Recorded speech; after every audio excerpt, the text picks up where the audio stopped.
Menceritakan tentang seorang siswa anak laki-laki yang memiliki ciri khas tersendiri. Yang di dahinya ada seperti tanda petir yang mungkin itulah yang membuat dirinya menjadi sangat kuat dan brutal. Saat berkelahi ia sendiri tidak peduli siapa lawan yang akan dihadapinya saat berkelahi. Oke, seperti biasa. Sebelum kita lanjut jangan lupa subscribe, like, dan picitkan loncengnya agar kalian tak ketinggalan dari channel ini. Adegan dimulai saat kedatangan Makoto yang pertama kalinya ke Tokyo. Adapun tujuan Makoto datang ke Tokyo adalah ia ingin membalaskan dendamnya kepada orang tuanya yang sudah menghancurkan masa depan. Dan di sana ia didaftarkan ke SMA Aobeya yang merupakan sekolah bergengsi tempat orang-orang elit berada. Alasan Makoto pindah ke sekolah tersebut karena merupakan permintaan dari Menteri Keuangan Jepang. Makoto akhirnya tiba di kelas barunya. Di sana ia disuruh untuk memperkenalkan dirinya pada murid-murid yang lain. Pak Maeda yang merupakan guru yang ada di sana sekaligus sebagai wali kelas mereka menyuruh Makoto untuk membuka topi yang dipakainya. Makoto yang memberontak membuat guru itu kesal dan membuka topinya. Dan betapa terkejutnya dia melihat bekas luka yang seperti tanda petir di dahi Makoto. Guru tersebut pun meledek Makoto karena bekas luka yang dimilikinya mirip dengan tokoh film Jepang yaitu Gekko Kamen. Sambil menarik paksa tangan Makoto yang terus di dalam saku, alhasil guru tersebut terkena tinju dari Makoto yang membuatnya pingsan. Dan tibalah seorang siswa perempuan yang menolong wali kelasnya. Gadis tersebut bernama Ai. Dia merupakan anak dari seorang menteri keuangan Jepang dan sekaligus orang yang menyuruh ayahnya untuk memindahkan sekolah Makoto. Entah kenapa Makoto tidak suka menerima bantuan dari Ai. Karena dia berasal dari keluarga terpandang yang membuat Makoto benci saat melihatnya. Makoto tak peduli walaupun niat Ai baik untuk membantunya. Kemudian murid lain mencoba ikut membela Ai.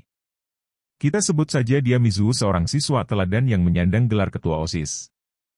Mizu mengatakan kalau dia rela mati demi membela Ai.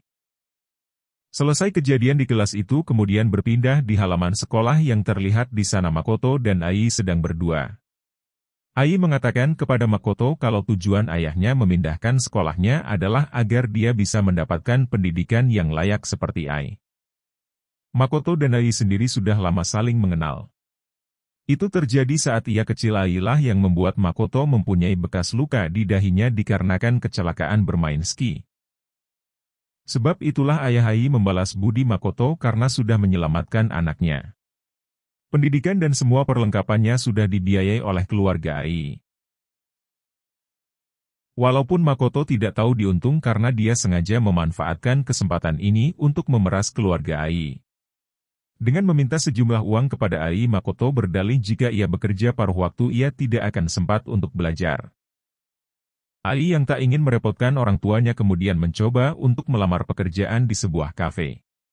Padahal jelas-jelas peraturan sekolahnya mengatakan kalau siswa dilarang keras untuk bekerja paruh waktu. Namun demi Makoto bisa berubah menjadi baik, Ai pun terpaksa melanggar aturan tersebut. Ai kemudian bekerja di kafe itu yang merupakan kafe tempatnya Om-Om Hidung Belang. Di sana Ai bekerja sebagai seorang pramusaji yang harus selalu full senyum untuk menghibur para pelanggan. Mizu yang selalu mengikuti Ai diam-diam kali ini dibuat terkejut perbuatan Ai sampai sejauh ini demi si Makoto. Mizu yang tidak terima kalau pengorbanan Ai sia-sia. Dia kemudian memberitahukan kepada Makoto hal ini. Mereka berdua sama-sama melihat Ai yang sedang digoda Om-Om Hidung Belang. Sedari awal Makoto memang tidak ingin kehadiran wanita tersebut. Karena Ai merupakan seseorang dari keluarga terpandang yang selalu saja membuat Makoto muak saat mendengarnya. Makoto pun tak peduli dengan Ai yang ada di kafe itu, justru ia pergi meninggalkan mereka. Sepulang kerja Ai melihat wajah orang tuanya yang marah mengetahui kalau anaknya bekerja paruh waktu di sebuah kafe. Orang tua Ai bisa tahu dikarenakan Makoto datang ke rumah mereka dan memberikan bukti foto anaknya yang sedang bekerja. Makoto juga mengancam mereka dengan meminta sejumlah uang tutup mulut kepada orang tua Ai agar ia tidak membocorkan informasi ini ke pihak sekolah. Dan Makoto juga meminta untuk dipindahkan sekolahnya. Orang tua Ai pun menyetujuinya dan memindahkan Makoto ke sekolah buangan bernama SMA Hanazono.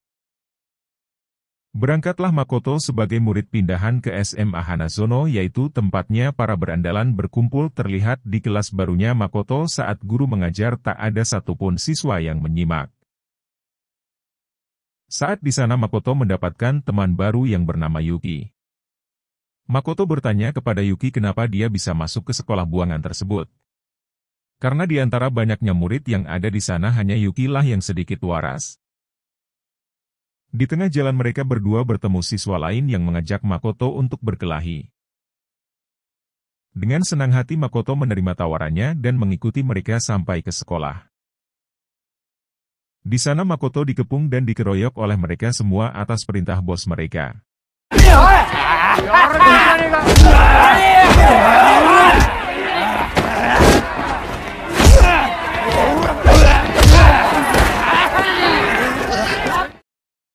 Di sisi lain Ai yang sedang belajar bersama Mizuo.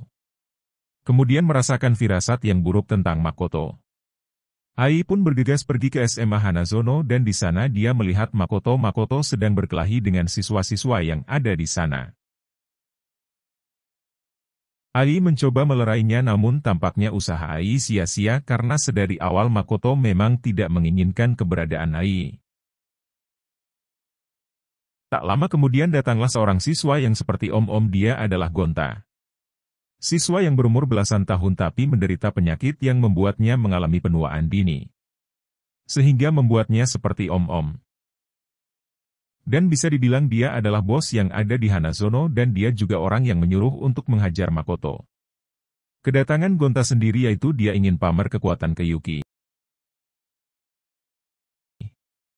Yang diketahui salah satu siswi yang disukai Gonta. Alih-alih diperhatikan, Gonta malah ditinggal pergi begitu saja. Hal itu semakin membuat Gonta emosi dan langsung menghajar Makoto sampai babak belur tak sadarkan diri. Sampai akhirnya Gonta pergi bersama anak buahnya. Singkat ceritanya saat Makoto dan Yuki sedang berada di sebuah kedai sake. Makoto melihat seorang wanita yang dimana wanita tersebut adalah ibunya. Wanita tersebut terlihat sedang mabuk-mabukan sampai membuat keributan di sana. Makoto sempat ingin membantunya namun mengingat masa lalu yang telah dilakukan ibunya. Membuat Makoto tidak jadi menolong ibunya. Ia kemudian pergi meninggalkan kedai tersebut. Yuki lantas bertanya kepada Makoto, mungkinkah ibu-ibu tadi adalah orang yang telah menghancurkan hidupmu? Dan ternyata benar, Makoto mengiyakan bahwa sosok yang membuat hancur hidupnya adalah ibunya sendiri. Shin kemudian berpindah ke tempat perkumpulan Gumko dan siswi-siswi yang lainnya. Di sana terlihat mereka ingin memberikan sesuatu kepada pemimpin mereka.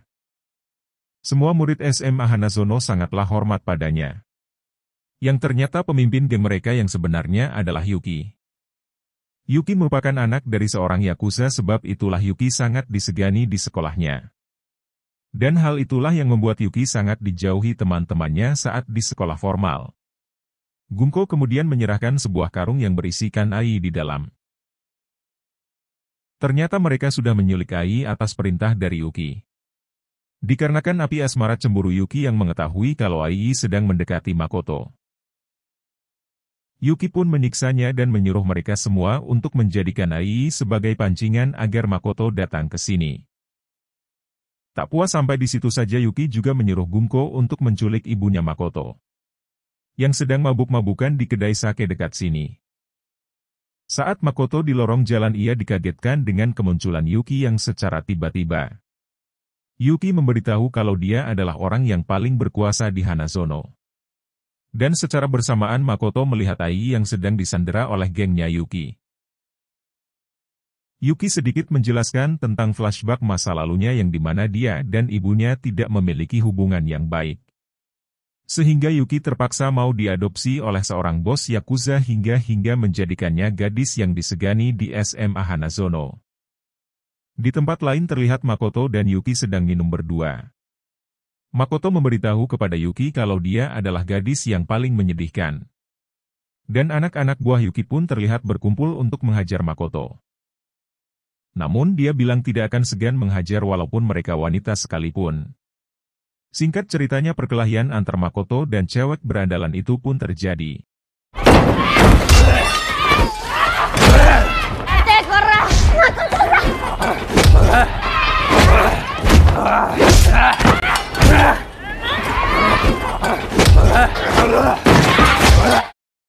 Di tengah keributan itu Yuki pun membawa Ai ke atas atap untuk mencegah dia kabur.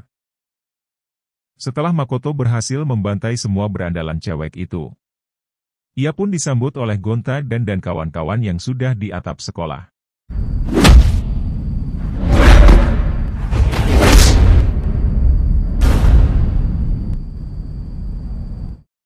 Setelah menghajar semua anak buahnya, tinggallah Makoto melawan Gonta yang ternyata Makoto kalah telak melawannya.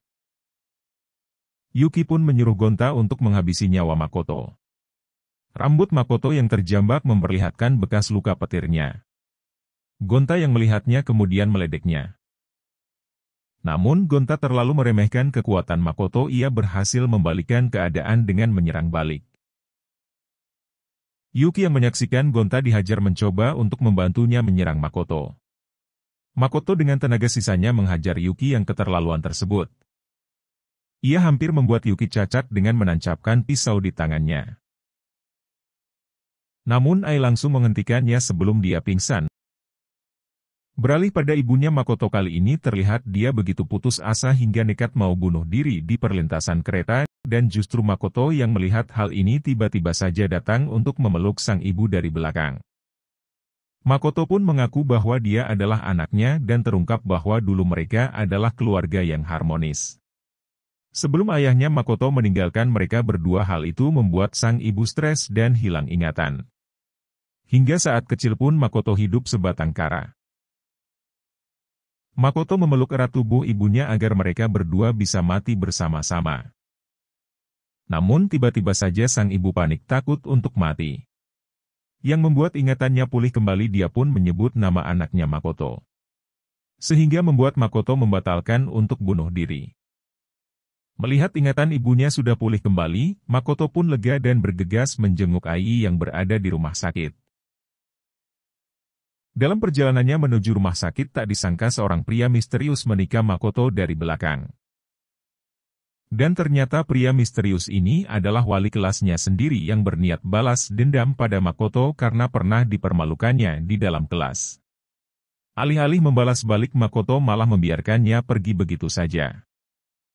Dan ia sendiri yang mengalami kenatikam memaksa tetap ingin pergi ke rumah sakit. Sesampainya di rumah sakit, Ai yang sedang dirawat dengan ditemani Mizuo. Melihat Makoto datang untuk menjenguk, Mizuo merasa canggung kemudian memilih untuk pergi dan memberikan waktu untuk mereka berdua. Cerita pun berakhir saat Ai berada di pelukan Makoto. Untuk yang pertama kalinya dia merasa sangat bahagia hingga mengira dia sedang bermimpi.